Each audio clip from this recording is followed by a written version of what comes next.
नमस्कार। भारत मौसम विज्ञान विभाग की दैनिक मौसम परिचर्चा में आप सबका हार्दिक स्वागत है। कल हमारे पास एक चक्रीय परिसंचरण था जो उत्तर पूर्वी राजस्थान और उसके आसपास के क्षेत्रों में फैला हुआ था और उस चक्रीय परिसंचरण तक पूर्वोत्तर अरब सागर से एक एक अल्प दबाव की रेखा विस्तृत थी और इस अल्प दबाव की रेखा को बंगाल की खाड़ी से निम्न क्षोभ मंडलीय दक्षिणी और दक्षिणी पूर्वी हवाओं के माध्यम से आर्द्रता की आपूर्ति हो रही थी और इसके प्रभाव में जैसा कि हम देख सकते हैं एक्सट्रीमली हैवी रेनफॉल अर्थात अत्यंत भारी वर्षा बरेली पर पश्चिमी उत्तर प्रदेश के भारी से अति भारी वर्षा हमारे बिजनौर जिले पर बिजनौर के नजीबाबाद पर और इसी के साथ और भी कई स्टेशन जालौन में भी 11 से 12 सेंटीमीटर की और हमीरपुर में भी 11 सेंटीमीटर की वर्षा प्राप्त हुई और इसके अलावा पूर्वी उत्तर प्रदेश के खीरी, प्रतापगढ़, सीतापुर और बाराबंकी में 13 से 15 सेंटीमीटर तक की वर्षा दर्ज की गई। इसके अलावा उप हिमालयी पश्चिमी बंगाल और सिक्किम पर भी 31 सेंटीमीटर वर्षा एक कुमार ग्राम नामक स्टेशन ने दर्ज की और साथ ही मंगन और अलीपुर द्वार और बक्सा द्वार पर 9, 18, 11 और 9 सेंटीमीटर वर्षा दर्ज की गई। उत्तराखंड के नैनीताल, अल्मोड़ा और चंपावत और उधम सिंह नगर जिलों पर 8 सेंटीमीटर से लेकर 13 सेंटीमीटर तक की अर्थात भारी से अति भारी वर्षा दर्ज की गई। इसके साथ बिहार के अररिया और पूर्वी चंपारण पर भी भारी और अति भारी वर्षा वर्षा के आंकड़े दर्ज किए गए। तो आज ये जो कल का हमारा चक्रीय परिसंचरण था, ये आज हरियाणा के हरियाणा दक्षिणी हरियाणा और उसके आसपास के क्षेत्रों में फैला हुआ है और ये जो अल्प दबाव की रेखा जो कल पूर्वोत्तर अरब सागर से इस चक्रीय परिसंचरण तक विस्तृत थी, आज इसका इसका जुड़ाव पूर्वोत्तर अरब सागर से इसका जुड़ाव हट चुका है, कट ऑफ हो चुका है। तो आज इसे यहाँ से नमी की आर्द्रता की उपलब्धता इसकी यहाँ से इसकी आपूर्ति बंद हो चुकी है। तो आज इसी के प्रभाव में जो हमारा हरियाणा और पश्चिमी उत्तर प्रदेश, उत्तराखंड और पश्चिमी मध्य प्रदेश क्षेत्रों पर जो अति भारी वर्षा का दौर और दिल्ली पर अति भारी भारी से अति भारी वर्षा का दौर चल रहा था, उसके उसमें आज से सार्थक कमी आने की संभावना है और जैसा कि हम देख सकते हैं कि आज हम छिटपुट स्थानों पर भारी वर्षा की संभावना व्यक्त कर रहे हैं केवल उत्तराखंड और पश्चिमी उत्तर प्रदेश पर। हरियाणा को हमने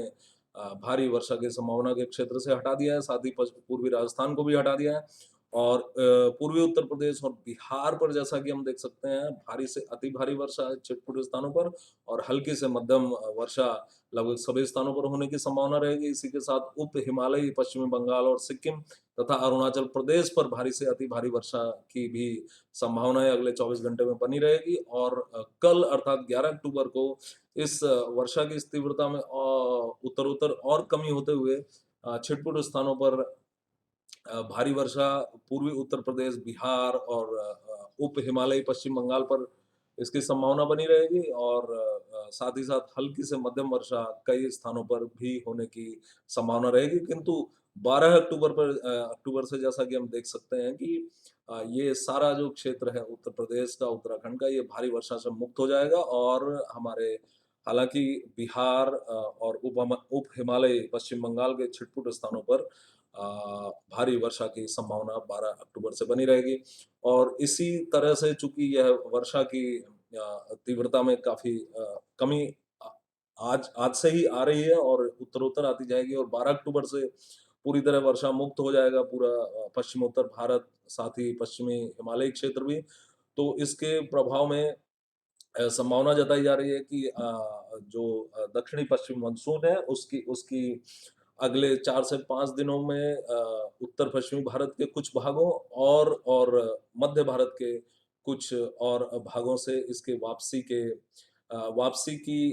की जो स्थितियां हैं, वापसी की जो एनवायरमेंटल कंडीशंस हैं, उनके उनकी स्थापना की संभावना है अगले 4 से 5 दिनों में। और जैसा कि हम इधर देख सकते हैं कि प्रायद्वीपीय भारत पर आज हल्की से मध्यम वर्षा लगभग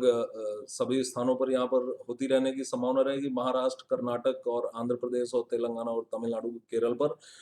और इन सभी स्थानों पर छिटपुट भारी वर्षा की भी संभावना बनी रहेगी, किंतु कल से इसके थोड़ा-सा कम होने के आसार हैं और हम देख सकते हैं कि तेलंगाना, आंतरिक कर्नाटक, रायलसीमा और तमिलनाडु पर छिटपुट स्थानों पर भारी वर्षा होने की संभावना कल रहेगी। हालाँकि तमिलनाडु पर अगले 5 दिनों तक भारी वर्षा की संभावना रहेगी, क्योंकि आज हम एक चक्रीय परिसंचरण उत्तरी आंतरिक तमिलनाडु और उसके आसपास क्षेत्रों पर फैला हुआ है और इसलिए आज हम आंतरिक तमिलनाडु और मध्य तमिलनाडु पर छिटपुट स्थानों पर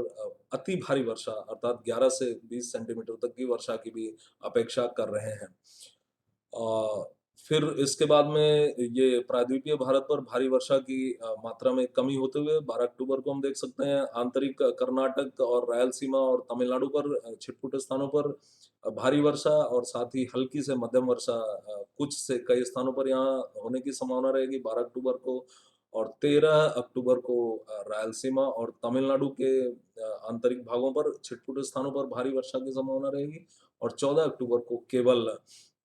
छिटपुट स्थानों पर तमिलनाडु पर भारी वर्षा की संभावना रहेगी और पूरे पश्चिमोत्तर भारत और साथ ही मध्य भारत के अधिकांश हिस्सों पर पश्चिमी उत्तर पश्चिमी हवाएं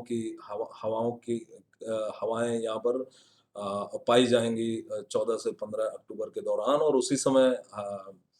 मानसून की इन क्षेत्रों से पश्चिमोत्तर भारत और मध्य भारत के